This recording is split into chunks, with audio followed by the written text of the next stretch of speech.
তোমাকে হুমায়ুন আহমেদ। অধ্যায় 6। Class 9-এর half yearly পরীক্ষাতে নীলু অঙ্ক এবং ইংরেজিতে পাশ করতে পারল না। অঙ্কে পেল 23 আর ইংরেজিতে 31। তাকে খুব বিচলিত মনে হলো না। হাসি মুখে বলল, দূর, আমি আর পড়াশোনাই করব না। পড়াশোনা করবি না তো কি করবি? বিয়ে করব। বিয়ে করবি মানে? কাকে বিয়ে করবি? বিয়ে করার লোকের অভাব আছে নাকি? আমি হ্যাঁ বললে এক্ষুনি 2-3টা ছেলে চলে আসবে। তাই নাকি? তুই কী ভাবিস আমাকে? আমি প্রসঙ্গ পাল্টে বললাম, বাবা পরীক্ষার রেজাল্ট দেখে রাগ করবেন। রাগ করবার কি আছে? সবাই একরকম হয়, কেউ ভালো করে কেউ করে না। বাবা রাগ করলেন না, প্রোগ্রেস রিপোর্টটা দেখলেন অবাক হয়ে। এরকম হয়েছে কেন নীলু? পড়াশোনা করতে আমার ভালো লাগে না বাবা। আগে তো লাগতো। আগেও লাগতো না, জোর করে পড়তাম। ভালো না লাগলেও অনেক কিছুই তো করতে হয় নীলু। তোমাদের জন্য একটা টিচার রেখে দিই। টিচার রেখে দিলে কেমন হয়? নীলু কথা বলে না। বাবা বললেন, তোমার কি মনে হয় বিলু মা? ভালোই হবে। নীলু হালকা স্বরে বলল, এখন থেকে আমি একা একটা ঘরে থাকতে চাই বাবা। পশ্চিমের ওই ঘরটা পরিষ্কার করে দিলেই হবে। আমি রমজান ভাইকে বলবো। একা থাকার দরকার কি? তোমার তো আবার ভূতের ভয়। এখন আমার ভূতের ভয় নেই বাবা। আমার মনে হয় না এটা ভালো হবে। ভালোই হবে বাবা। ঠিক আছে, সেতারা কার সঙ্গে থাকবে? তোমার সঙ্গে কিংবা বিলুর সঙ্গে? নীলু উঠে চলে গেল। বাবা গম্ভীর হয়ে বললেন, তোর সঙ্গে ঝগড়াঝাটি হয়েছে? জি না। স্কুলে আপারা বকাঝকা করেছে বোধহয়, জানিস কিছু? জি না।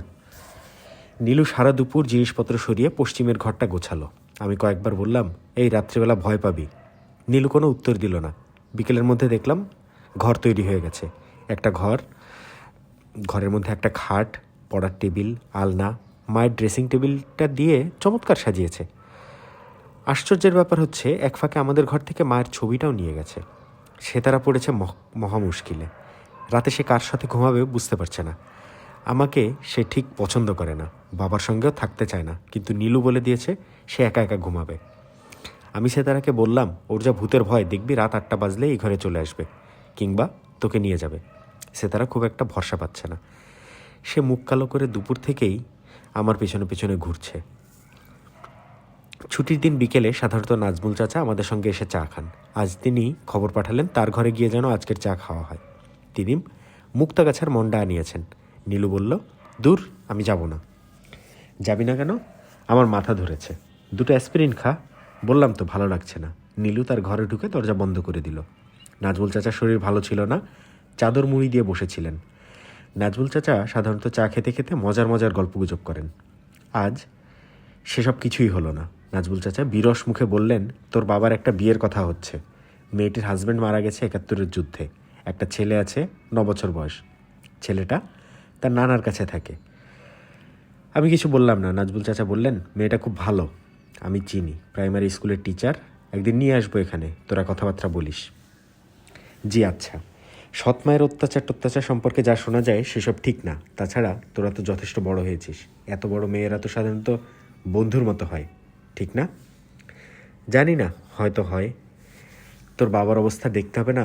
রাত বিরাতে বাড়ি ফেরার বাজে অভ্যাস হয়ে যাচ্ছে। আমি চুপচাপ বসে রইলাম। নীলু আসেনি যে? ওর নাকি মাথা ধরেছে। ওর নাকি পরীক্ষায় খুব খারাপ করেছে। জি, সংসারে বিশৃঙ্খলা আসার জন্য এটা হয়েছে, বুঝতে পারছিস তো? চাচা আরও কিছু বলতে যাচ্ছিলেন। রমজান ভাই এসে বলল, ইউনিভার্সিটির একজন মাস্টার নাকি নিচে বসে আছে। চাচা অবাক হয়ে বললেন, কিসের মাস্টার? মাস্টার এখানে কিসের জন্য? বিলু, তুই উপরে আমার কাছে পাঠিয়ে দে তো। বসার ঘরে গম্ভীর চেহারার একজন ভদ্রলোক বসে আছেন। বয়স খুব বেশি না, কিন্তু অন্য রকমের একটা ভারিক্কি ভাব আছে। ভদ্রলোক আমাকে দেখেই বললেন, একটু দেরি করে ফেললাম না? আমি কিছুই বুঝতে পারলাম না। আমি আগেই আসতাম, ভাবলাম জন্মদিনে খালি হাতে আসা ঠিক না, কিন্তু তোমাদের এখানে তো কিছু পাওয়া যায় না। আমি ঘন্টাখানেক ঘোরাঘুরি করেছি, কবিতার বই পাওয়া যায়। কবিতা তো তুমি পড়ো না, নাকি পড়ো? আমি অবাক হয়ে বললাম, আপনি বোধহয় নীলুর কাছে এসেছেন। আমি ওর ছোট বোন বিলু, আমরা যমজ বোন। ভদ্রলোক দীর্ঘ সময় স্তম্ভিত হয়ে বসে রইলেন। নীলু আমাকে বলেনি তার যমজ বোন আছে। লোকজন কি সব চলে গেছে নাকি? কিসের লোকজন? আজকে নীলুর জন্মদিন না? না তো, ও আমাকে বলেছিল আসতে। সম্ভবত ঠাট্টা, আমি বুঝতে পারিনি। আমি ঠাট্টা বুঝতে পারি না। ভদ্রলোক চোখ থেকে চশমা খুলে কাঁচ মুছতে লাগলেন। আমি বললাম, আপনি বসুন, আমি নীলুকে ডেকে নিয়ে আসি। তোমাদের চেহারায় অদ্ভুত মিল। যমজ বোনদের মধ্যেও কিছু ডিফারেন্স থাকে, একজন মোটা হয়, অন্যজন রোগা, কিন্তু ভদ্রলোক চুপ করে গেলেন। আপনি বসুন, আমি এক্ষুনি ডেকে আনছি। নীলুকে ভদ্রলোকের কথা বলতেই সে ফ্যাকাশে হয়ে গেল। এইসব কী রে নীলু? ভদ্রলোক কে? মুন্নিকে তো চিনিস, মুন্নির দূর সম্পর্কের ভাই। তাকে আসতে বলেছিলি? কেন? এমনি বলেছি। আয় তাহলে। কি যে কাণ্ড! আমি যেতে পারবো না, আমার মাথা ধরেছে। নীলুর মাথা ধরেছে এবং গায়ে বেশ জ্বর শুনে ভদ্রলোক অল্প হাসলেন। বললেন, আচ্ছা ঠিক আছে, আমি তাহলে যাই। ওর জন্য দুটো বই এনেছিলাম, দিয়ে দিও। আপনি বসুন, চা খেয়ে যান। তোমার বাবা আছেন? জি না, উনি রাত করে ফিরেন। তোমার বাবা যখন থাকবেন তখন একদিন আসবো। ভদ্রলোক উঠে দাঁড়ালেন, হাসি মুখে বললেন, আমি আসবো এটা বোধহয় নীলু ভাবেনি। এসে পড়েছি দেখে হকচকিয়ে গেছে। আপনি বসুন না, চা খেয়ে যান। উপরে নাজমুল হুদা চাচা আছেন, তার কাছেও বসতে পারেন। না না, ঠিক আছে। আমি ভদ্রলোককে গেট পর্যন্ত এগিয়ে দিলাম। ভদ্রলোক শান্তস্বরে বললেন, বেশ একটা অস্বস্তিকর অবস্থা হয়ে গেল, তাই না? আমার প্রবলেম হচ্ছে আমি হাসি ঠাট্টা তামাশা ঠিক ধরতে পারি না। আমার মনে হয় বুদ্ধিশুদ্ধি নিচু স্তরের। বলেই ভদ্রলোক উঁচু গলায় হেসে উঠলেন। একজন ভারিক্কি ধরনের গম্ভীর চেহারার মানুষ এমন ছেলে মানুষের মতো হেসে উঠবেন আমি কল্পনাও করিনি। 7। নীলু বলল, সে রাতে খাবে না। কেন খাবি না রে? বললাম না জ্বর। রমজান ভাই কাউকে না খাইয়ে ছাড়ে না। সে ক্রমাগত ঘ্যান ঘ্যান করতে লাগলো। রাতে ভাত না খাইলে এক চড়ুইয়ের রক্ত পানি হয়। নীলু শব্দ করল না, তার ঘরের দরজা খুললও না। সে তার মনে ক্ষীণ আশা ছিল হয়তো শেষ পর্যন্ত নীলু তাকে ডেকে নেবে। সেসব কিছুই হলো না। 9টা বাজতেই নীলু তার ঘরের বাতি নিভিয়ে দিল। খুব বৃষ্টি হলো সেই রাত্রে, ঝমঝম করে বৃষ্টি। আকবরের মা বলল, আশ্বিন মাসের বৃষ্টি, লক্ষণ খুব ভালা। আমি অনেক রাত পর্যন্ত বাবার জন্য অপেক্ষা করতে লাগলাম। বাবাকে কি সব খুলে বলা উচিত? কিন্তু বাবা খুব দেরি করতে লাগলেন। ঝড় বৃষ্টিতে এদিকে সব ভাসিয়ে নিচ্ছে। বাবা ফিরলেন গভীর রাতে। আমি ঘুমিয়ে পড়েছিলাম। রমজান ভাই আমাকে ডেকে তুলে ফিসফিস করে বললেন, ছোট আফা, লক্ষণ বেশি ভালো না। কেন, কি হয়েছে? মদ খেয়ে আইছে। সমস্ত রাত আমার ঘুম হলো না। সে তারা এদিকে এক কাণ্ড করেছে। সে রাতারাতি বিখ্যাত হয়ে গেছে। দুটো পত্রিকার, দৈনিক বাংলার এবং অবজারভারের প্রথম পাত্রায় তার ছবি ছাপা হয়েছে। প্রেসিডেন্ট জিয়াউর রহমানের হাত থেকে শিশু সঙ্গীত সম্মেলনের গ শাখায় সে স্বর্ণপদক নিচ্ছে। অথচ বাবা সেতারাকে ঢাকায় যেতেই দিতে চায়নি। গানের স্যারের কত ধরাধরি, কত সুপারিশ। বাবার এক কথা, না এসবের দরকার নেই। শেষ পর্যন্ত নাজমুল চাচা যখন সঙ্গে যেতে রাজি হলেন তখনই শুধু গম্ভীর মুখে বাবা রাজি হলেন। ঢাকায় গিয়ে যে সে এই কাণ্ড শুরু করেছে তাও আমরা জানি না। রমজান ভাই পত্রিকা পড়ে প্রথম জানলো এবং এমন চেঁচামেচি শুরু করলো, সে তারা যে ভেতরে ভেতরে এমন ওস্তাদ হয়ে উঠেছে তা আমরা বুঝতেই পারিনি। সকালবেলা ঘুম ভেঙে অবশ্য শুনলাম, কোয়েলিয়া বলে রে মাই, অঙ্গনা মোরে বারে বারে, পিয়া পরদেশ গাউনি কিনু, সদরাঙ্গ পিয়ারা বা, তোমা বিনা নয়না না দর্শনও বারে বারে। একই জিনিস সকালে একবার, বিকালে একবার, মাথা ধরে যাওয়ার মতো অবস্থা। বাবা পর্যন্ত গানের স্যারকে একদিন বলেছিলেন, 6-7 মাস ধরে একই জিনিস গাচ্ছে, শুনতে খুবই বিরক্ত লাগে। গানের স্যার একগাল হেসে বলতেন, সময় হলে দেখবেন, হা হা হা, সময় হোক না। ফিরে আসবার পর সেতারা একটা সংবর্ধনাও হলো। আমি সেতারাকে সঙ্গে নিয়ে গেলাম। বাবা কোথাও জানটান না, নিলেও যাবে না। সংবর্ধনা অনুষ্ঠানে ওই ভদ্রলোকের সাথে দেখা হয়ে গেল। তিনি হাসি মুখে এগিয়ে এলেন, বললেন, আরে নীলু, এই মেয়ে তোমার বোন? তুমি তো বলনি তোমার এমন গুণী বোন আছে। আসো তুমি, তোমার সঙ্গে কথা আছে। আমি একবার ভাবলাম বলি আমি বিলু, কিন্তু কিছুই বললাম না। আমি দিন 10-এর মধ্যে চলে যাব, ইউনিভার্সিটি খুলে যাচ্ছে। ও, পরশুদিন আসতে বলেছিলাম, আসনি তো। আমি অস্বস্তি বোধ করতে লাগলাম। আমি অনেকক্ষণ অপেক্ষা করলাম। ভাবলাম একবার যাই তোমাদের বাসায়। আমি বিলু, নীলু আসেনি। ভদ্রলোক চশমা খুলে কাজ পরিষ্কার করতে লাগলেন। এত পরে বলছো কেন? প্রথমে বললেই হতো। ভদ্রলোক রাগী চোখে তাকালেন আমার দিকে। আমি এগিয়ে গেলাম সামনের দিকে। একবার পেছনে ফিরে তাকিয়ে দেখলাম কেমন যেন খড়গ দৃষ্টিতে তাকিয়ে আছেন আমার দিকে। আমার কেন জানি কষ্ট হতে লাগলো। আমাকে কেউ তেমন পছন্দ করে না, কেন করে না আমি জানি না। নীলু অন্য ঘরে চলে যাওয়ার পর সেতারাও চলে গিয়েছে তার সঙ্গে। আকবরের মা আগে আমার ঘরের সামনে পাটি পেতে ঘুমাতো, এখন ঘুমাচ্ছে ওদের ঘরের সামনে। নাজমুল চাচা সব ঈদে আমাদের উপহার দেন। আমি লক্ষ্য করেছি নীলুর উপহারটা হয় অনেক সুন্দর, অনেক দামি। ক্লাসের মেয়েরাও আমাকে পছন্দ করে না। টগরের বোনের বিয়েতে টগর ক্লাসের 5 জন মেয়ে ছাড়া সবাইকে দাওয়াত করলো, আমি ওই 5 জন মেয়ের মধ্যে একজন। সবাই এরকম কেন করে আমার সাথে? নীলু ইদানিং আমার সঙ্গে কথা বলাই ছেড়ে দিয়েছে। নিজে থেকে কিছু জিজ্ঞেস করলেই তবেই জবাব দেয়। একদিন দেখলাম খুব সাজগোজ করছে। আমি বললাম, কোথায় যাচ্ছিস রে? যাচ্ছি এক জায়গায়। কোথায়? নীলু চুপ করে রইল। ওই ভদ্রলোকের কাছে যাচ্ছিস বুঝি? গেলে কি হয়? প্রায় যাস নাকি? মাঝে মাঝেই যাই। এরকম যাওয়া ঠিক না, লোকজন খারাপ বলবে। খারাপ বললে বলুক না, আমি কি পায়ে ধরে সাধছি আমাকে খারাপ না বলার জন্য? আমি কিছুক্ষণ চুপ থেকে বললাম, ওই ভদ্রলোকের নাম কি? রকিব ভাই, অঙ্ক পড়ায়, খুব শিগগিরই আমেরিকা চলে যাবে। উনিই বলেছেন বুঝি? না, মুন্নি বলেছে। উনি মুন্নির খালাতো ভাই হন। কোন মুন্নি? কালো মুন্নি? নীলু কপালে একটি টিপ পরে অনেকক্ষণ আয়নার দিকে তাকিয়ে আবার টিপটি তুলে ফেলল। হালকা গলায় বলল, মুন্নির ধারণা রকিব ভাই ওকে বিয়ে করবে। করবে নাকি? কি জানি, করতেও পারে। আমার কিছু যায় আসে না। করতে চাইলে করবে। যায় আসে না তাহলে যাস কেন? নীলু থেমে থেমে বলল, আমি ওদের বাড়িতে গেলেই মুন্নি রাগ করে, দারুণ রাগ করে, কিন্তু কিছু বলতে পারে না। আমার খুব মজা লাগে, সেই জন্যই যাই। ছি নীলু, এইসব কি? শুধু মুন্নি না, ওর মাও রাগ করে। একদিন কি বলছিলে শুনবি? কি বলছিলেন? বলছিলেন মুন্নির সঙ্গে রকিব ভাইয়ের বিয়ের সব কথা পাকাপাকি হয়ে আছে, শ্রাবণ মাসে বিয়ে। ডাহা মিথ্যে কথা, কোনো কথাই হয়নি। তুই জানলি কি করে কোনো কথা হয়নি? আমি জিজ্ঞেস করলাম। কাকে জিজ্ঞেস করলি? রকিব ভাইকে। আবার কাকে? খুব খারাপ হচ্ছে নীলু। খারাপ হলে আমার হচ্ছে, তোর তো হচ্ছে না। তুই আমার সাথে বকবক করিস না তো, যা ভাগ। নীলু আজকাল নিয়মিত স্কুলেও যাচ্ছে না। সকালবেলায় স্কুলে যাওয়ার জন্য তৈরি হয়ে হঠাৎ করে বলল, আজকাল যাব না, পেট ব্যথা করছে। সেদিন সেলিনা আপা, আমাদের হেডমিস্ট্রেস, আমাকে তার ঘরে ডেকে নিয়ে বললেন, রাগী গলায় বললেন, তুমি কি গত শুক্রবার কালো মতো রোগা একটা ছেলের সাথে হেসে হেসে কথা বলছিলে বিউটি লন্ড্রির সামনে? কই না তো আপা। আমিও তাই ভাবছিলাম, ওইটা নীলু। আজে বাজে ছেলেদের সঙ্গে আজকাল খুব মিশছে মনে হয়। তোমার বাবাকে বলবে, ওই সব লোফার টাইপের ছেলে, পানের দোকানের সামনে দাঁড়িয়ে সিগারেট খায়, মেয়ে দেখলে শীষ দেয়। বলবে, তুমি তোমার বাবাকে বলবে তো? জি বলবো।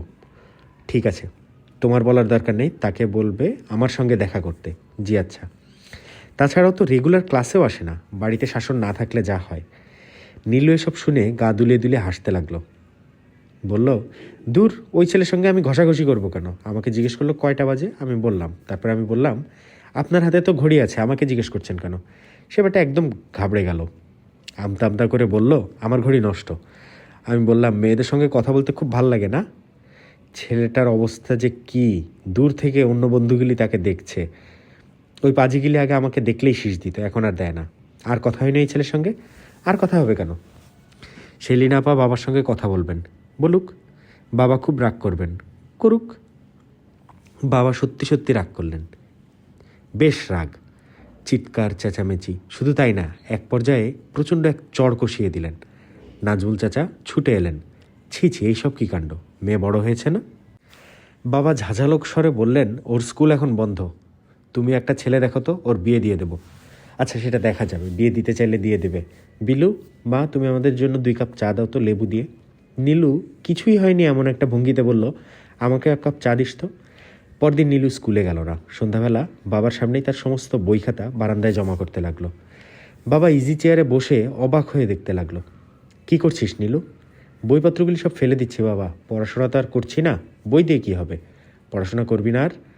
না, তুমি তো নিষেধ করলে। তাছাড়া আমারও ভালো লাগে না। কি করবি ঠিক করেছিস? এখনও কিছু ঠিক করিনি। বাবা আর কিছু বললেন না। রাতে ভাত খাওয়ার সময় হঠাৎ অপ্রাসঙ্গিকভাবে বললেন, রাগের মাথায় অনেকে অনেক কিছু বলে ফেলে, সেই সব মনের মধ্যে পুষে রাখা ঠিক না। নীলু মুখ না তুলেই বলল, আমি মনের মধ্যে কিছু পুষে রাখিনি। আর কোনো কথাবার্তা হলো না। সে রাতে বাবা বাইরে গেলেন না। গম্ভীর হয়ে সেতারার পড়া দেখিয়ে দিতে বসলেন। সেতারা ক্লাস 6-এ উঠেছে। নতুন ক্লাসে উঠেছে বলেই পড়াশোনায় খুব আগ্রহ। সে হাসি মুখে তার বইপত্র দেখাতে লাগলো। বাবা একসময় আমার পড়াশোনারও খোঁজ নিলেন। পড়াশোনা ঠিকমতো হচ্ছে তো? জি হচ্ছে। প্রিটেস্ট কবে? এখনও দেরি আছে। কোন কলেজে পড়বি কিছু ভেবেছিস? ঢাকায় যেতে চাস নাকি? না, ঢাকায় না যাওয়াই ভালো, যা গোলমাল, এই স্ট্রাইক ওই স্ট্রাইক। তা ঠিক। নীলু আমাদের কাছেই কি একটা গল্পের বই নিয়ে উবু হয়ে আছে, যেন কোনো কিছুই তার কানে যাচ্ছে না। নীলু, এত মন দিয়ে কী পড়ছিস? ভূতের গল্প। নাম কি? ডাকবাংলো রহস্য। খুব ভয়ের নাকি? খুব না, অল্প একটু ভয়ের। বাবা হঠাৎ বললেন, তোরা সবাই মিলে মামার বাড়ি ঘুরে আয় না, একটা চেঞ্জ হবে। সেতারার তো বোধহয় মনেই নাই। মনে আছে বাবা, পুকুর পাড়ে 2টা তাল গাছ আছে, আর পুকুরের ঘাটে বসে থাকলে একরকম মাছ আসে, চোখগুলো বড় বড়। ঠিক না নীলু আপা? চেলা মাছ। বাবা আবার বললেন, কিরে যাবি নাকি তোরা? যাস যদি তাহলে তোর মামাকে লিখি, এসে নিয়ে যাবে। তুমি যাবে না? না, আমার ব্যবসা ট্যাবসা খুব খারাপ, তোরা তো জানিস না। অবশ্য আমি নিজেই কিছু বলি না, প্রেসটা খুব সম্ভবত আমি বিক্রি করে দেব। বয়স হয়ে গেছে, এইসব ঝামেলা এখন আর ভালো লাগে না। নীলু বাবার কথা শুনল, কিন্তু কিছু বলল না। যাবি মামার বাড়ি? যাওয়া যায়। আচ্ছা ঠিক আছে, লিখে দেবো তোর মামাকে। পৌষ মাসের দিকে গেলে ধান কাটা দেখবি। সেই রাত্রে ঘুমোতে গেলাম রাত 10টার দিকে। সেতারা তার বালিশ নিয়ে এসে হাজির। আপা, আজ তোমার সঙ্গে ঘুমাবো। আয়, হঠাৎ আজ আমার সঙ্গে যে? নীলু আপা বলেছে আজ সে একা একা ঘুমোতে চায়। বাতি নেভাতে সেতারা ফিসফিস করে বলল, একটা কথা জিজ্ঞেস করি আপা, রাগ করবে না তো? না, রাগ করবো কেন? আগে গা ছুঁয়ে বলো রাগ করবে না। রাগ করবো না, বল। সেতারা বেশ খানিকক্ষণ ইতস্তত করে বলল, মেয়েদের যখন শরীর খারাপ থাকে তখন কোনো ছেলেকে চুমু খেলে নাকি পেটে বাচ্চা হয়। কে বলেছে এসব? বলো না হয় কি না। না, হয় না। এইসব জিনিস নিয়ে না ভাবাই ভালো। তাহলে বাচ্চা কিভাবে হয়? জানি না কিভাবে হয়। ঘুমাতো। সেতারা ঘুমিয়ে পড়লো প্রায় সঙ্গে সঙ্গে। সেতারাও অনেকটা আমার মতোই। এ বাড়িতে তার সঙ্গে কথা বলার কেউ নেই, স্কুলে তেমন বন্ধুবান্ধব নেই। সেদিন দেখলাম টিফিনের সময় ওদের ক্লাসে সব মেয়ে মিলে চুলটানা বিবিয়ানা সাহেববাবুর বৈঠকখানা খেলছে। সেতারা দূরে দাঁড়িয়ে দাঁড়িয়ে তৃষিত নয়নে দেখছে। আমি সেতারার গায়ে হাত রাখতেই সেতারা বলল, মাকে কাল রাতে আমি স্বপ্নে দেখেছি আপা, খুব লম্বা লম্বা চুল। আমি অবাক হয়ে বললাম, তুই ঘুমাসনি? হুম। আয়, দুজনে মিলে এক কাজ করি, নীলুকে ভয় দেখে আসি। সেতারা উত্তেজনায় উঠে বসলো। কিভাবে ভয় দেখাবে? জানলার কাছে গিয়ে হুম করবে? করা যায়। চল, যাবি? চলো। আমরা দরজা খুলে পা টিপে টিপে বাইরে এসে দেখি বাবা ইজি চেয়ারে শুয়ে আছেন। তার পাশে মোড়ায় গুটিসুটি মেরে নীলু বসে আছে। বাবা নীলুর মাথায় হাত বুলাচ্ছেন। নীলু সম্ভবত কাঁদছে। বাবা আমাদের দেখে হালকা গলায় বললেন, কী রে সেতারা, বাথরুমে যাবি? না বাবা, আমরা নীলু আপাকে ভয় দেখানোর জন্য এসেছি। বাবা হেসে উঠলেন। দীর্ঘদিন পর বাবা এমন উঁচু গলায় হাসলেন। নীলু চোখ মুছে বলল, আমাকে ভয় দেখানো এত সস্তা না। অধ্যায় 9। আমাদের বাড়িটির একটি নাম আছে, উত্তর দিঘি।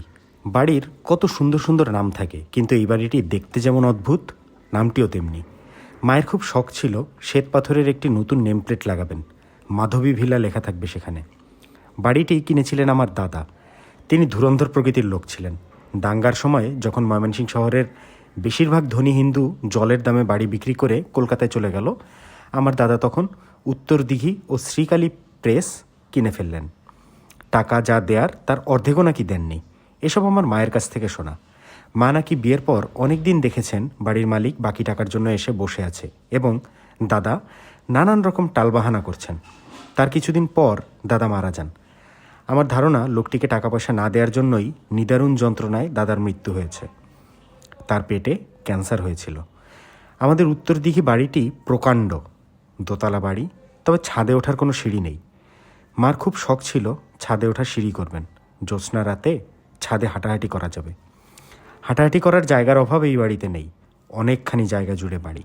কাঁঠাল, পেয়ারা, আম এবং তেঁতুল গাছ দিয়ে এই বাড়িটা ঘেরা। বাড়ির সামনে ফুলের গাছ আছে বেশ কয়েকটা এবং জায়গায় জায়গায় সিমেন্ট দিয়ে উঁচু বেদির মতো করে বাঁধানো। সেখানে বসে খুব আরাম করে গল্পের বই পড়া যায়। আমার যখন কিছু ভালো লাগে না তখন আমি লাল বেদিগুলোর কোনো একটিতে বসে থাকি। নীলুর মতে ওগুলো আমার গোসাঘর। আজ আমার মন খুব ভালো ছিল। মন ভালো হওয়ার কোনো কারণ ঘটেনি, কিন্তু ভালো লাগছিল। তবু আমি গোসাঘরে এসে চুপচাপ বসে রইলাম। সেতারা দোতলার বারান্দায় বসে গলা সাধছিল, বেশ লাগছিল শুনতে। এমন সময় এক অদ্ভুত ব্যাপার ঘটল। নীলু সেই রকিব ভাই হঠাৎ করেই যেন আমার সামনে উপস্থিত হলেন। এখানে আসতে হলে গেট খুলে অনেকখানি হাঁটতে হয়। তিনি কখন গেট খুললেন এবং কখনই বা এলেন কিছু টের পেলাম না। ভালো আছো? আপনি ভালো আছেন? আমি অনেকক্ষণ ধরে লক্ষ্য করছিলাম তুমি পাথরের মূর্তির মতো বসে আছো। তোমার বাবা বাসায় আছেন? জি না, সন্ধ্যা নাগাদ আসবেন। আমি তার সঙ্গে দেখা করব আজকে, কি বলো? ঠিক আছে, আমি পরশুদিন সকালে ঢাকা চলে যাব। ভাবলাম যাবার আগে দেখা করে যাই। আর আসা হবে কি না জানি না। আর আসবেন না বুঝি? ভদ্রলোক গম্ভীর হয়ে বললেন, তুমি কি আসতে বলো? আমি চুপ করে রইলাম। কি কথা বলছো না কেন? আমি কিন্তু বিলু, আপনি কি আমাকে নীলু ভাবছিলেন? ভদ্রলোক চশমা খুলে কাঁচ পরিষ্কার করতে লাগলেন। নীলু কি বাসায় আছে? জি আছে, আপনি ভেতরে এসে বসুন, আমি ডেকে দিচ্ছি। না ঠিক আছে, ডাকতে হবে না। ডাকতে হবে না কেন? আপনি তো ওর সঙ্গেই কথা বলতে এসেছেন। ভদ্রলোক মাথা নাড়লেন। ঠিক তা না, আমি নদীর ধার দিয়ে অনেকখানি হাঁটি, আজও তাই করছিলাম। হঠাৎ তোমাকে দেখলাম, ভাবলাম নীলু। ও, নীলু অনেকদিন মুন্নিদের বাড়িতে যায় না, মনে হয় ওর সঙ্গে ঝগড়া হয়েছে। তুমি জানো কিছু? জি না, ওর সঙ্গে আমার কথা বন্ধ। ভদ্রলোক অদ্ভুত দৃষ্টিতে তাকিয়ে রইলেন, তারপর বললেন, তোমরা যে বাচ্চা মেয়ে এটাও মনে থাকে না। আমি বুঝি বাচ্চা মেয়ে? তোমরা আড়ি দাও, ভাব দাও, ঠিক না? আমি দেই না, নীলু দিতে পারে। আসুন ভেতরে এসে বসুন। নাজমুল চাচা আসছেন, দোতলায় তার ঘরেও বসতে পারেন। নাজমুল চাচাকে আমাদের একজন ভাড়াটে, দোতলার একটা ঘর নিয়ে থাকেন। নীলু শোনো, আমি এখন আর ঘরে ঢুকবো না। আমি কিন্তু বিলু। ও হ্যাঁ বিলু, তুমি এক কাজ করো, আমি নীলুর জন্য একটা গল্পের বই এনেছিলাম, ঘনাদার গল্প। এটা ওকে দিয়ে দিও। আমি অল্প হাসলাম। ভদ্রলোক তীক্ষ্ণ দৃষ্টিতে তাকালেন, জিজ্ঞেস করলেন, হাসছো কেন? আপনি একটু আগে বলছিলেন নীলুর সাথে দেখা করার জন্য আসেননি, এখন বলছেন বই নিয়ে এসেছেন, তাই হাসছি। ঠিক তখনই দোতলার বারান্দা থেকে নাজমুল চাচা ডাকলেন, এই এই বিলু, উনি কে? নাজমুল চাচার ভয় ধরানো গলা, যেন হঠাৎ ভূত দেখেছেন। অনেকক্ষণ থেকেই হয়তো বারান্দায় দাঁড়িয়েছিলেন। পরিচয় করিয়ে দেওয়ার পর নাজমুল চাচা অতিরিক্ত ব্যস্ত হয়ে পড়লেন। আরে আপনি জমির আহমেদ সাহেবের ছেলে, আপনাকে চিনব না? বলেন কি? আপনার বাবা ছিলেন কালীনারায়ণ স্কলার। আরে আমি বাবার মতো হইনি অবশ্য। আরে আপনিই বা কম কি, অঙ্কের প্রফেসর। কি সর্বনাশ, প্রফেসর না লেকচারার। আরে আমার কাছে প্রফেসরও যা লেকচারারও তা। কী আশ্চর্য কাণ্ড, বলেন দেখি। নীলুর সঙ্গে আলাপ হলো কীভাবে? ও আমাকে একটা অঙ্ক জিজ্ঞাসা করেছিল, আমি বলতে পারিনি। বলেন কি? কি অঙ্ক? ও জিজ্ঞেস করলো 5-এর সঙ্গে 2 যোগ করলে কখন 6 হয়। কখন হয়? যখন ভুল হয় তখন হয়। অঙ্কটা আসলে সহজ। নাজমুল চাচা ঘর কাঁপিয়ে হেসে উঠলেন, আমাকে ধমক দিয়ে বললেন, যা নীলুকে আসতে বল, বলবি প্রফেসর সাহেব এসেছে, চাটার ব্যবস্থা করতে হবে। আমি ঘর থেকে বেরোবার সময় শুনলাম ভদ্রলোক বলছেন, আপনি কি বুঝতে পারেন কে বিলু কে নীলু? পারি, নীলুটা খুব হাত নেড়ে নেড়ে কথা বলে। রকিব সাহেব দোতলায় বসে আছেন, এটা শুনে নীলু দারুণ অবাক হলো।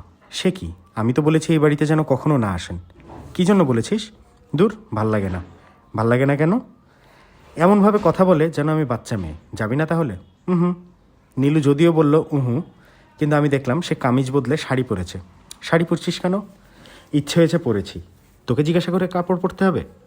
নীলু অনেক সময় নিয়ে মুখে পাউডার দিল এবং এক সময় চিরুনি হাতে এসে বলল, চুল বেঁধে দিবি? আমি চুল বেঁধে দিয়ে বললাম, আজ আর তোকে কেউ বাচ্চা মেয়ে বলবে না। নীলু রাগী স্বরে বলল, তুই কি ভাবছিস আমি দোতলায় যাচ্ছি? মোটেই না, আমি বাগানে হাঁটতে যাচ্ছি। সেতারার গলার সাথে শেষ হলেই যাব। আমি দেখলাম নীলু সত্যি সত্যি সেতারাকে নিয়ে বাগানে বেড়াচ্ছে। অপূর্ব লাগছে তাকে। আমার মনে হলো এমন রূপবতী মেয়ে আমি আর কখনোই দেখিনি। 10, বড় মামার চিঠি এসেছে, সুদীর্ঘ চিঠি, যার বক্তব্য হচ্ছে এই সময় গ্রামের বাড়িতে নীলু বিলুদের বেড়াতে আসা ঠিক হবে না। ঠিক কী কারণে ঠিক হবে না তা স্পষ্ট করে বলা নেই, শুধু লেখা, গায়ের লোকজন এদের দেখতে এসে নানান কথা বলবে, এটা ওদের ভালো লাগবে না, মনের উপর চাপ পড়বে, এই সব। আমার কাছে একটা ব্যাপার খুব অবাক লাগলো। চিঠির শেষে পুনশ্চতে লেখা, যা হওয়ার হইয়াছে, এখন দুলাভাই আপনি যদি হৃদয়ের মহত্ব দেখাইয়া সব ভুলিয়া যান, তাহা হইলেই বড়ই আনন্দের বিষয় হয়। ভুল মানুষ মাত্রই করে, ইহাই মানব ধর্ম। এর মানে কি? নতুন করে এইসব কথা তোলা হচ্ছে কেন? নীলুকে জিজ্ঞেস করতে সে হেসে বলল, বুঝতে পারছিস না, মা এখন মামার বাড়িতে। তার মানে?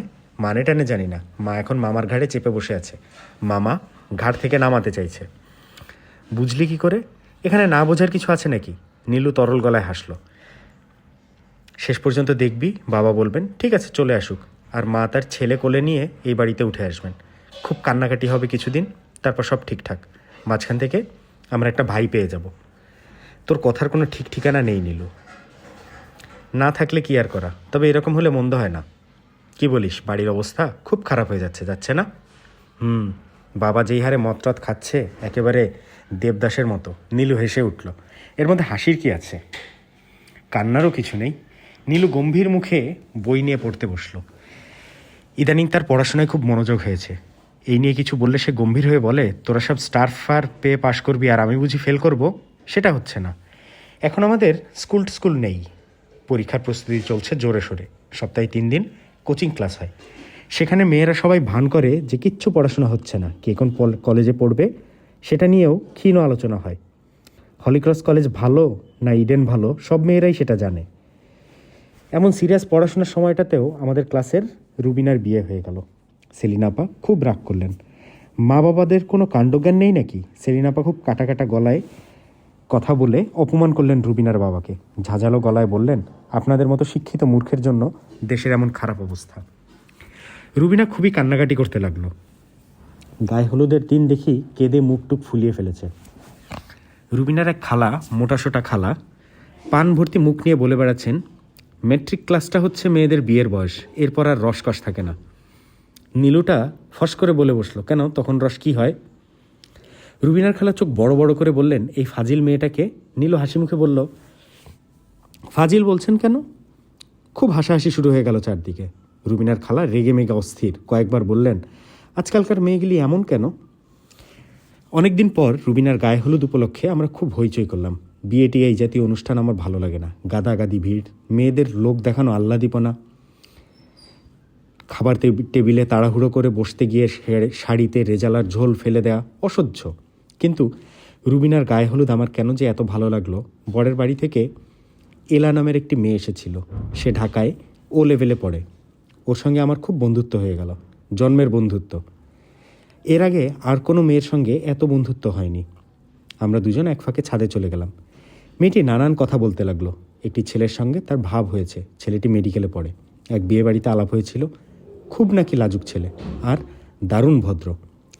এলা নিচু স্বরে বলল, জানো ভাই, ও একবার যা অসভ্য কথা লিখেছিল আমাকে, আমি খুব রাগ করলাম। ওর সঙ্গে দেখা করাই বন্ধ করে দিলাম। টেলিফোন করলে টেলিফোন নামিয়ে রাখতাম। শেষে সে কী করলো জানো? কী করলো? বলল সে বিষ খাবে। আমি তো জানি তাকে, খাবে যখন বলেছে তখন খাবেই। ছেলেরা দারুণ সেন্টিমেন্টাল হয় ভাই। তখন তুমি কি করলে? কি আর করবো, দেখা করলাম। আমি ইতস্তত করে বললাম, অসভ্য কথাটা কী লিখেছিল? এলা তরল গলায় হেসে উঠল, বলল, দূর, তাকে বলা যায় নাকি? বিয়ের দিন তুমি আসবে তো? ওই দিন তোমাকে ওর ওই চিঠিটা পড়াবো, দেখবে ছেলেরা কী রকম অসভ্য হয়। 11 রুবিনার বিয়ের দিন আমরা কেউ ও বাড়িতে গেলাম না। নীলুর জন্যই যাওয়া হলো না। সে কিছুতেই যাবে না এবং আমাকেও যেতে দেবে না। তুই না গেলে না যাবি, আমি যাই। না, বললাম তো যেতে পারবি না। কেন? অসুবিধাটা কি? ওরা আজে বাজে কথা বলছিল, তোকে বলতে চাই না। বলতে চাস না কেন? কারণ শুনলে তোর খারাপ লাগবে। লাগলে লাগুক। নীলু মৃদুস্বরে বলল, ওরা বলছিল সেতারার চেহারার সাথে নাকি ওই লোকটার খুব মিল, আর সেতারা গান বাজনাও ওই লোকটার মতো জানে। কখন বলছিল? রুবিনার খালা বলছিল, আমি পাশের ঘরে ছিলাম। আমি চুপ করে রইলাম। নীলু বলল, তোর মন খারাপ লাগবে বলেছিলাম না, তবুও তো শোনা চাই। আমি সে রাত্রে ঘুমোতে পারলাম না। বাবা ফিরলেন অনেক রাতে। সিঁড়িতে ধূপধাপ শব্দ হতে লাগলো। রমজান ভাইয়ের গলা শোনা গেল। ছি, আপনার শরম করে না? চুপ থাক, আপনি চুপ থাকেন। ধূপ করে একটা শব্দ হলো, বাবার গলা। ঘাট ধরে বাড়ি থেকে বের করে দেবো। শুয়োরের বাচ্চা, বেশি সাহস হয়েছে? মেয়েরা বড় হয়েছে না, হায় শরম নাই? চুপ থাক, আপনি চুপ থাকেন। পানি ঢালার শব্দ। আকবরের মা উঠে গেল। ঝনঝন করে কি যেন পড়ল। আবার পানি ঢালা হচ্ছে। কি হচ্ছে এসব? বাবা আজকাল বড্ড ঝামেলা করছেন। আবার একটা বিয়ে করলে তার জন্য ভালোই হতো। নাজমুল চাচা যাকে বাসায় নিয়ে এসেছিলেন সেই মহিলাটিকে আমার বেশ পছন্দ হয়েছিল। ছোটোখাটো মানুষ, লম্বা চুল, কথা বলেন টেনে টেনে। আমাদের সঙ্গে বেশ আগ্রহ করে কথা বললেন।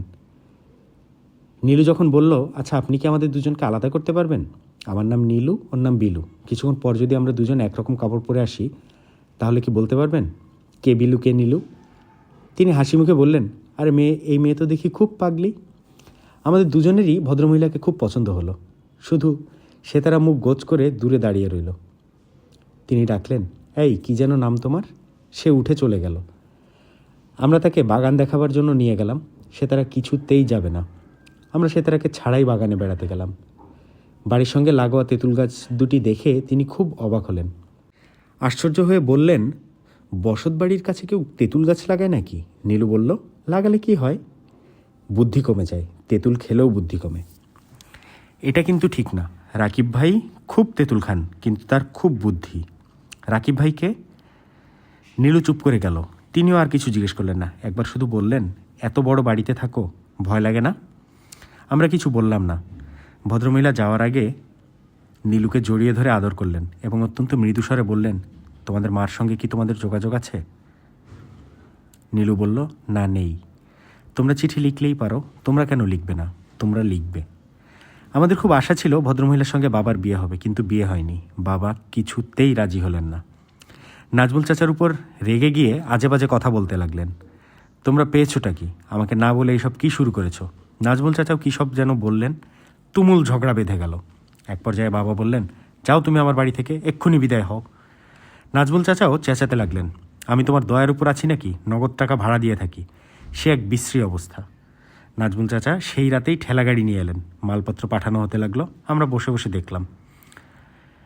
ঠেলাগাড়ি এসেছে 2টি। নাজমুল চাচার জিনিসপত্র তেমন কিছু নেই। ঘণ্টাখানেকের মধ্যে সব তোলা হয়ে গেল। আমরা দেখলাম বাবা দাঁড়িয়ে আছেন। সিঁড়ির কাছে বাবা দাঁড়িয়ে আছেন, আর নাজমুল চাচা একটা বেতের ঝুড়ি হাতে নিয়ে নেমে যাচ্ছেন। নীলু তখন ছুটে গিয়ে সিঁড়ির মাথায় তাকে জাপটে ধরল। নাজমুল চাচা বললেন, আরে মা, কি করিস তুই? ছাড় ছাড়। নীলু ছাড়ল না। নাজমুল চাচা বললেন, এ তো বড় মুসিবত দেখছি। আরে বেটি, কী করিস? তার হাত থেকে বেতের ঝুড়ি ছিটকে পড়ে গেল। নাজমুল চাচা ভারী গলায় বললেন, এই মালপত্র সব তুলে রাখ, সাবধানে তুলিস। নাজমুল চাচা আমাদের কোনো আত্মীয় নন। দোতলার 3টি কামরা ভাড়া নিয়ে আমাদের সঙ্গে আছেন 15 বছরের মতো। তার স্ত্রী মারা গেছেন 16-17 বছর আগে। একটি মাত্র মেয়ে। অল্প বয়সে মেয়ে বিয়ে দিয়েছিলেন। সেই মেয়ে নেদারল্যান্ডে না কোথায় যেন থাকে। বছরে 2-3টা চিঠি দেয়। চিঠিতে খুব স্বাস্থ্যবান কিছু ছেলেমেয়ের ছবি থাকে। নাজমুল চাচা সেই চিঠি পড়ে গম্ভীর হয়ে বললেন, উফ, অ্যারন বাংলাটা এখনও শেখে নাই। খুব খারাপ, খুব খারাপ। অ্যারন তার নাতনি। নীলু অনেক কিছুই করতে পারে যা আমি পারি না। নাজমুল চাচা যখন চলে যাচ্ছিলেন, আমার খুব ইচ্ছে হচ্ছিল ছুটে গিয়ে তাকে ফেরাই, কিন্তু আমি গেলাম না। ছুটে গেল নীলু। আমরা দুজন দেখতে অবিকল একরকম, কিন্তু দুজন সম্পূর্ণ আলাদা মানুষ হয়ে উঠেছি। আমরা এরকম কেন? কাল রাতে আমি চমৎকার একটি স্বপ্ন দেখেছি। এমন চমৎকার স্বপ্ন যে ঘুম ভেঙে খানিকক্ষণ কাঁদলাম। একবার ইচ্ছে হলো নীলুকে ডেকে তুলি, স্বপ্নের কথাটা বলি ওকে, কিন্তু শেষ পর্যন্ত কিছুই করলাম না। গলা পর্যন্ত চাদর টেনে চুপচাপ শুয়ে শুয়ে স্বপ্নটার কথা ভাবলাম। ঘুমের মধ্যে যে স্বপ্নটিকে অর্থবহ মনে হচ্ছিল, জেগে থেকে তার মনে হলো না। আমি দেখছিলাম একটা নদী। নদীর চারপাশে ঘন বন। কিছুক্ষণ পর বন অদৃশ্য হয়ে গেল। দেখলাম শুধুই নদী। সেই নদীতে বালি চিকচিক করছে। কোথাও কেউ নেই। আমার একটু ভয় ভয় করছে। তবু আমি নদীতে নামতেই নদীটি আমাদের নানা বাড়ির পুকুর হয়ে গেল। সেই পুকুরে ছোট ছোট ছেলেমেয়েরা কুমির কুমির খেলছে। স্বপ্নে নদীর পুকুর হয়ে যাওয়াটা খুবই স্বাভাবিক মনে হতে লাগলো। আমি একটু অবাক না হয়ে ছেলে মেয়েগুলির সঙ্গে কুমির কুমির খেলতে লাগলাম। একটা পাজি ছেলে ডুব সাঁতার দিয়ে কেবলই আমার পা জড়িয়ে গভীর জলের দিকে টেনে নিয়ে যেতে চাচ্ছিল। আমার রাগ লাগছিল, কিন্তু কিছুই বলছিলাম না, কারণ স্বপ্নের মধ্যে মনে হচ্ছিল এই ছেলেটি যেন আমার স্বামী। একসময় ছেলেটি টেনে আমাকে মাঝ পুকুরে নিয়ে গিয়ে চেঁচিয়ে বলল, এই সুশি, তোমাকে এখানে ছেড়ে দেই? কেন মানুষ এমন অদ্ভুত স্বপ্ন দেখে? আমি জেগে এই ছেলেটির মুখ খুব মনে করার চেষ্টা করলাম। আমার কিছুতেই মনে পড়ল না। শুধু মনে পড়ল ছেলেটির চোখগুলো মেয়েদের চোখের মতো টানা টানা, আর ওর হাত দুটি খুব লম্বা এবং ফর্সা। কে জানে, এরকম একটি ছেলের সাথেই হয়তো আমার বিয়ে হবে। আমাকে আদর করে ডাকবে সুশি। কি আশ্চর্য, কি অদ্ভুত একটা নাম। এলো কোত্থেকে এই নাম? ভাবতে ভাবতে আবার আমার চোখ ভিজে উঠল। বাকি রাত এক ফোঁটাও ঘুম এলো না। এত ভোরে কখনো আমি আগে উঠিনি। অদ্ভুত লাগছিল আমার। আলোটাই অন্যরকম, কেমন একটা মায়া মায়া আলো। স্বপ্নের মধ্যে যেরকম আলো দেখা যায় সেই রকম। আমি নিচে বাগানে নেমে এলাম। কদম গাছের নিচটায় তখনও খুব অন্ধকার। আমার একটু ভয় ভয় করছিল, কিন্তু গাছের নিচে এসে দাঁড়ানো মাত্র দেখলাম নীলু জেগে উঠেছে। টুথব্রাশ নিয়ে ঘুম ঘুম চোখে সিঁড়ি দিয়ে নামছে। নীলু সবসময় খুব ভোরে ওঠে, কিন্তু সে যে এইরকম অন্ধকার ভোর তা জানা ছিল না। আমি ডাকলাম, এই নীলু। নীলু আমাকে দেখতে পেল না। সে অবাক হয়ে চারদিকে তাকাতে লাগলো। তারপর একটি কাণ্ড করল।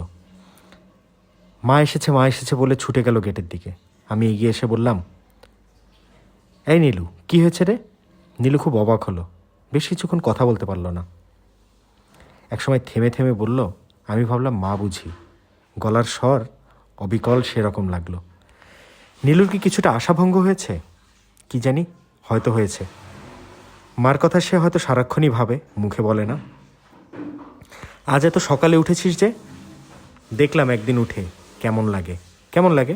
ভালোই তো। নীলু চুপচাপ দাঁত ঘষতে লাগলো। আমি বললাম, তুই কি মার কথা খুব ভাবিস? না। তাহলে আজ এরকম ছুটে গেলি যে? আমার ইচ্ছা হয়েছে গিয়েছি, তাতে তোর কি? রাগ করছিস কেন? নীলু জবাব না দিয়ে সামনে এগিয়ে গেল। তখন মনে পড়ল নীলুর সঙ্গে আমার ঝগড়া চলছে গত 1 সপ্তাহ ধরে, কথাবার্তা বন্ধ। ঝগড়ার কারণটি অতি তুচ্ছ। আমি নীলুর একটি চিঠি খুলে পড়ে ফেলেছি। কিছুই নেই সে চিঠিতে। 6 লাইনের একটা চিঠি নীলুর পরিচিত প্রফেসরটি লিখেছেন। সত্যজিৎ রায়ের ফেলুদার যে বইটা নীলু পড়তে চেয়েছিল সেটা তিনি দোকানে খুঁজে পাননি। পেলেই পাঠাবেন। এমন কি আছে সেই চিঠিতে যে নীলু রাগ করলো? কিন্তু সে এমন ভাব করতে লাগলো যেন আমি তার কাছে লেখা খুব গোপন একটি প্রেমপত্র পড়ে ফেলেছি। আমি যখন বললাম, কি আছে এই চিঠিতে যে তুই এরকম করছিস? যাই থাকুক, কেন আমার চিঠি পড়বি? বেশ, আর পড়বো না। পড়বি না শুধু না, তুই আমার ঘরেও আর কোনো দিন ঢুকবো না। বেশ, ঢুকবো না। আর আমার সাথে কথাও বলবি না। ঠিক আছে, বলবো না। ব্যাপারটা এখানেই শেষ হলো না। সন্ধ্যাবেলা বাবা প্রেস থেকে ফেরার সঙ্গে সঙ্গে সে নালিশ করলো, বাবা বিল্লু আমার সব চিঠিপত্র পড়ে ফেলে। তাই নাকি? হ্যাঁ, তুমি ওকে ডেকে নিষেধ করে দাও। আচ্ছা ঠিক আছে, করব। না, এখনই করো। বাবা আমাকে ডেকে পাঠালেন, শান্তস্বরে বললেন, একজনের কাছে লেখা চিঠি অন্যদের পড়া ঠিক না মা। আমি লজ্জায় বাঁচি না। নীলুটা এমন হচ্ছে কেন কে জানে? আগে তো এরকম ছিল না। তার কাছে চিঠি এলেই আমাকে সেই চিঠি পড়তে হতো। একবার সে পেন ফ্রেন্ডশিপ করলো বুলগেরিয়ার এক ছেলের সাথে। সেই ছেলেটা সবুজ রঙের কাগজে লম্বা লম্বা চিঠি লিখত ভুল ইংরেজিতে। চিঠি শেষে ঠোঁটের ছবি এঁকে লিখত কিস। নীলু আমাকে সেই চিঠি পড়তে দিয়ে বলতো, মা গো, কি অসভ্য। নীলু সেসব চিঠির জবাবও লিখে দিতাম আমি। একদিন সে লজ্জায় লাল হয়ে বলল, বিলু, চিঠি শেষে তুইও লিখে দে কিস। ওই বাদুতার সাথে তো আর দেখা হচ্ছে না, কি বলিস? আমি লিখলাম, কিস। নীলু বহু যত্নে একটা ঠোঁটের ছবিও আঁকলো। তারপর ওই ছেলেটার ছবি পাঠালো। মাথায় চুল নেই একটাও, গালে এত বড় একটা আঁচিল, হাতির কানের মতো বড় বড় কান। ছবি দেখে দারুণ রেগে গেল নীলু। ছেলেটি লিখেছিল সুযোগ পেলেই সে তার বাংলাদেশি পেন ফ্রেন্ড নীলুর সাথে দেখা করতে আসবে। নীলু বলল, লিখে দে হাদারাম, তুমি বাংলাদেশে এলে তোমার ঠ্যাং ভেঙে দেব, বাঁদর কোথাকার। নীলু চিঠি লেখা বন্ধ করে দিলেও আমি চালিয়ে যেতে লাগলাম। মজাই লাগতো আমার। বানিয়ে বানিয়ে কত কিছু যে লিখেছি। যেমন একবার লিখলাম, কাল আমরা সমুদ্রে নৌকা নিয়ে বেড়াতে গিয়েছিলাম। কী যে সুন্দর সমুদ্র আমাদের, খুব মজা হয়েছে। একবার সে লিখলো, তোমার কি কোনো ছেলে বন্ধু আছে? আমি লিখলাম, হ্যাঁ আছে, আমার ছেলে বন্ধুটি একজন কবি। সে আমাকে নিয়ে অনেক কবিতা লিখেছে। ছেলেটা সত্যি সত্যি হাদারাম, যা লিখতাম তাই বিশ্বাস করত। তারপর একদিন সে লিখলো, আসছে সামারে আমি বাংলাদেশে আসব। কি সর্বনাশ! ভয়ে আমি এবং নীলু দুইজনই অস্থির। এ কি ঝামেলা হলো! কি যে ভয়ে ভয়ে কেটেছে সেই সময়টা। রাতে ভালো ঘুম পর্যন্ত হতো না। নীল অবশ্য খুব একটা ভয় পায়নি। ও বলতো, খামোখা ভয় পাচ্ছিস, আসবে টাসবে না। আর যদি এসেও পড়ে তাহলে বলবো নীলু নামের মেয়েটির বিয়ে হয়ে গিয়েছে। ছেলেটি অবশ্য আসেনি এবং চিঠিপত্রও দেয়নি আর। হয়তো অন্য কোনো দেশের কোনো মেয়ের সঙ্গে আবার পেন ফ্রেন্ডশিপ করেছে। নীলুর যন্ত্রণায় আরও সব চিঠি, কী সব চিঠি যে লিখতে হয়েছে আমাকে। একবার সে বলল, খুব ভাষা টাষা দিয়ে একটা চিঠি লিখে দে তো বিলু, কার কাছে কি কিছুই বলবে না। লিখলাম একটা চিঠি, সেটা তার পছন্দ হলো না। আবার একটা লিখলাম। কত কাণ্ড হলো সেই চিঠি নিয়ে। ক্লাসের মেয়েরা সেই চিঠির লাইন বলে নীলুকে খেপাতে লাগলো। কোথায় পেয়েছে তারা সেই চিঠি কে জানে। নীলু যে ছেলেকে লিখেছিল সেই হয়তো বলে দিয়েছে। নীলু বাসায় এসে কেঁদে টেঁদে অস্থির। সেই সময় নীলুর সঙ্গে খুব ভাব ছিল আমার। নীলু হঠাৎ করেই একটু অন্যরকম হয়ে গেল। আমার কোনো বন্ধুটন্ধু নেই। নীলু দূরে সরে যেতেই আমি একা হয়ে গেলাম। এরকম একটা সুন্দর সকালে একা থাকতে ইচ্ছে করে না। আমি নীলুর খোঁজে পেছনের বাগানে এসে দেখি নীলু কাঁদছে। কি আশ্চর্য! আমি বললাম, কি হয়েছে রে? কিছুই হয়নি। কাঁদছিস কেন? তোর কাছে সব কিছু বলতে হবে নাকি? বললে দোষ কি? নীলু কোনো জবাব না দিয়ে গম্ভীর মুখে বাগান ছেড়ে চলে গেল। সকালটা হঠাৎ করেই অন্যরকম হয়ে যাচ্ছে। লোকজন সবাই জেগে উঠেছে। রমজান ভাই ঘটাং ঘটাং করে টিউবওয়েলের পানি তুলছে। আকবরের মা ময়লা থালা বাসন এনে জমা করছে টিউবওয়েলের পাশে। একসময় ঝগড়া লেগে গেল দুইজনের মধ্যে। এরা দুইজনকে সহ্যই করতে পারে না। তবু কেমন করে যে থাকে একসঙ্গে। এদের চেঁচামেচিতেই বোধ হয় বাবার ঘুম ভাঙল। বাবা বারান্দায় এসে দাঁড়াতেই চারদিক আবার চুপচাপ। বাবা বললেন, আমাকে চা দাও 1 কাপ। এরা দুজনের কেউ কোনো উত্তর করল না। আকবরের মা বিড়ালের মতো ফ্যাসফ্যাস করে কি বলতে আবার বেঁধে গেল রমজান ভাইয়ের সাথে। বাবা দাঁড়িয়ে রইলেন চুপচাপ। আজকাল কেউ আর বাবাকে তেমন গ্রাহ্য করে না। আমি এগিয়ে এসে বললাম, আমি বানিয়ে আনছি বাবা। তুই আবার চা বানাতেও জানিস নাকি? জানবো না কেন? বাবা অবাক হয়ে বললেন, কার কাছে শিখলি? কি আশ্চর্য কাণ্ড, চা বানানো আবার শিখতে হয় নাকি? বাবা এরকম ভান করতে লাগলেন যেন খুব অবাক হয়েছেন। আর কি জানিস? রান্নাবান্না করতে পারিস? ভাত মাছ এইসব? না, এগুলিও শিখে ফেল। রমজানকে বল শিখিয়ে দিতে। আচ্ছা বলবো, নীলুকে সঙ্গে নিয়ে শিখে ফেল। একদিন বিয়ে টিয়ে হবে, রান্নাবান্না না জানলে বিয়েই দেওয়া যাবে না। অনেকদিন পর বাবা হাসলেন। মানুষের হাসির মতো সুন্দর কি কিছু আছে? বাবার হাসির সাথে সাথে চারিদিকে যেন রোদ ঝলমল করে উঠল। মা একটা কথা সবসময় বলতেন, মানুষ যখন হাসে তখন তার সঙ্গে সমস্ত পৃথিবী হাসে, কিন্তু সে যখন কাঁদে তখন তার সঙ্গে কেউ আর কাঁদে না। কাঁদতে হয় একা একা। চা বানাতে বানাতেই শুনলাম সেতারার গলা সাধা শুরু করেছে। নিসা গামা পামা গামা, গামা গামা পামা সারে গামে সা। গান টান কিছু না, সামান্য সারে গামা, কিন্তু কি যে ভালো লাগছে শুনতে। বাবাকে চা দিতেই বাবা বললেন, ভাবছি তোদের নিয়ে কোথাও ঘুরে টুরে আসবো। যাবি নাকি? কোথায়? গারো পাহাড়ে গেলে কেমন হয়? জড়িয়া জাঞ্জাইল লাইনের বেশি দূর হবে না, 6-7 ঘন্টা লাগবে ট্রেনে। বন বিভাগের একটা রেস্ট হাউস আছে। যাবি নাকি? যাবো বাবা। জায়গাটা সুন্দর, রাতের বেলা খালি একটু ভয় ভয় লাগে। কেন? বন্য হাতির শব্দ টব্দ পাওয়া যায়। এখন বোধহয় সেরকম নেই। তোরা যদি যেতে চাস তাহলে একটা প্রোগ্রাম করি। যাবে কবে? 2 দিনের মাত্র ব্যাপার, একটা তারিখ করলেই হয়। তুই নীলুকে জিজ্ঞেস করে আয় ও যাবে কিনা। নীলু সব শুনে লাফিয়ে উঠল। বেড়ানোর ব্যাপারে নীলুর মতো উৎসাহী আর কেউ নেই। গাঢ় পাহাড় দেখতে যাওয়া হবে শুনেই তার সব রাগ পড়ে গেল। নানা রকম পরিকল্পনা করে ফেললাম আমরা। যেমন সম্পাদের ক্যামেরাটা নিয়ে যাব এবং খুব ছবি তুলব। আমরা দুইজনেই শাড়ি পরবো এবং এই উপলক্ষে বাবাকে বলবো 2টো শাড়ি কিনে দিতে। বন বিভাগের রেস্ট হাউসে রাতের খাবার টাবার হয়ে যাওয়ার পর বাবাকে বলবো গল্প করার জন্য। বাবা অবশ্য তেমন গল্প টল্প করতে পারেন না, কিন্তু তাতে কিছু যায় আসে না। অনেক রাত পর্যন্ত আমরা হারিকেন জ্বালিয়ে বসে থাকবো। হারিকেনের আলো কী যে ভালো লাগে আমার। এক একটা দিন এমন অন্যরকম হয়, মনে হয় দুঃখ টুক্ষ সব বানানো ব্যাপার। চারিদিকে শুধু সুখ আর সুখ। সকালবেলা আমরা 2 বোন শাড়ি পরে বারান্দায় হাঁটছি। নাজমুল চাচা ডেকে পাঠালেন, কী রে বেটিরা, শুনলাম দল বেঁধে নাকি পাহাড়ে যাচ্ছিস? জি চাচা। তা আমাকে একবার জিজ্ঞেস পর্যন্ত করলি না? আমারও তো পাহাড়ে টাহাড়ে যেতে ইচ্ছে করে। সত্যি সত্যি যাবেন আমাদের সাথে? এরকম পরীর মতো মেয়েদের পাহাড়ে দিয়ে রাখার জন্যও তো লোকজন দরকার। পরের কয়েকটি দিন আমাদের দারুণ উত্তেজনার মধ্যে কাটলো। একদিন শুনলাম বন বিভাগের ডাকবাংলোটা পাওয়া গেছে। তারপর দিনক্ষণ ঠিক হলো। 9 তারিখের ভোরের ট্রেনে যাব, পৌঁছাবো বিকাল নাগাদ। নাজমুল চাচা যাবেন, রমজান যাবে, বাবার প্রেসের একজন কম্পোজিটর মাখন মিয়া সেও যাবে, কারণ মাখন মিয়ার বাড়ি ওই অঞ্চলে, সে খুব ভালো চেনে। 8 তারিখে রাতে বাবা বাড়ি ফিরলেন না। রাত 1টার দিকে নাজমুল চাচা খোঁজ নিতে গেলেন। আমরা 3 বোন বসার ঘরে বসে রইলাম চুপচাপ। নাজমুল চাচা ফিরলেন 2টার দিকে এবং হালকা গলায় বললেন, কাজে আটকা পড়ে গেছে, সকালবেলাতেই চলে আসবে, ঘুমিয়ে পড়। নীলু শান্তস্বরে বলল, বাবার কি হয়েছে বলেন? কি আবার হবে, কাজ থাকে না মানুষের? নাজমুল চাচা রেগে গেলেন, নীলুও রেগে গেল। বাবার কি হয়েছে বলেন? কাল সকালে আসবে, তখন জিজ্ঞেস করিস। কিছুই হয়নি, ভালোই আছে। নীলু তেজি গলায় বলল, আপনাকে এখন বলতে হবে। এরকম করে তুই আমার সাথে কথা বলছিস কেন? নীলু কেঁদে ফেলল। বাবা ফিরলেন পরদিন দুপুরে, কোর্ট থেকে জামিনে ছাড়া পেয়ে। তার রাত কেটেছিল থানা হাজতে। মদ খেয়ে নাকি খুব হইচই করছিলেন বা এই জাতীয় কিছু, খুবই কেলেঙ্কারি ব্যাপার। আমরা সপ্তাহখানেক কেউ স্কুলে গেলাম না। ঠিক করলাম বাবার সাথে কেউ কোনো কথা বলবো না, ডাকলেও সাড়া দেব না, এমন ভাব করব যেন শুনতে পাইনি। অবশ্য লাভ হলো না কিছু তাতে। বাবা আমাদেরকেই ডাকাডাকি করা বন্ধ করে দিলেন। যতক্ষণ বাসায় থাকেন চুপ করে থাকেন। একদিন দেখি একটা টেলিভিশন কিনে আনলেন। সেতারার খুব শখ ছিল টিভির। কথা ছিল সেতারের আগামী জন্মদিনে ঢাকা থেকে এটি কিনে আনা হবে এবং সেই উপলক্ষে আমরা সবাই দল বেঁধে ঢাকায় যাব। তিনি বোধহয় আমাদের সঙ্গে ভাব করার জন্যই আগে ভাগে কিনে ফেললেন। সন্ধেবেলায় টিভি চালু হলো, আমরা কেউ দেখতে গেলাম না। আকবরের মা এবং রমজান ভাই মোড়া পেতে টিভির সামনে রাত 11টা পর্যন্ত বসে রইলেন। বাবার কাছ থেকে অনেক দূরে সরে গেলাম আমরা। সেই সময় বড় মামার চিঠিতে জানলাম মার একটি ছেলে হয়েছে। ছেলের নাম কাজল। মায়ের শরীর খুব খারাপ, ঢাকা মেডিকেল কলেজ হাসপাতালে আছে। কী যে কষ্ট হলো আমার।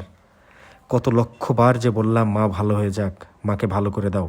রোজ রাতে তাকে স্বপ্নে দেখতাম, রক্তশূন্য একটি লম্বাটে ফর্সা মুখ, চাদর দিয়ে গলা পর্যন্ত ঢাকা। স্বপ্ন দেখে রোজ রাতেই কাঁদতাম। আমরা 3 বোনই নিশ্চিত ছিলাম মা মারা যাবেন, কিন্তু তিনি সুস্থ হয়ে উঠলেন।